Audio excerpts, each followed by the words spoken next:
మరి లోకల్లో ఎన్ని రంగులున్నాయి? అవి ఎలా ఉంటాయి?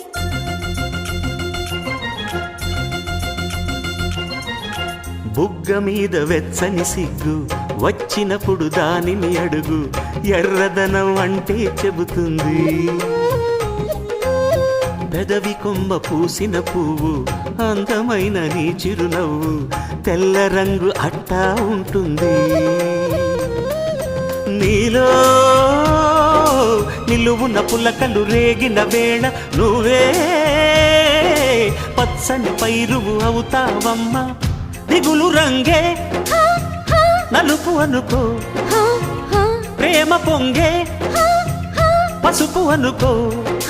భావాలను గమనిస్తుంటే ప్రతి రంగును చూస్తున్నట్టే, చూపులు ఎవరివైనా చూపించే లోకం ఒకటి. నేస్తమా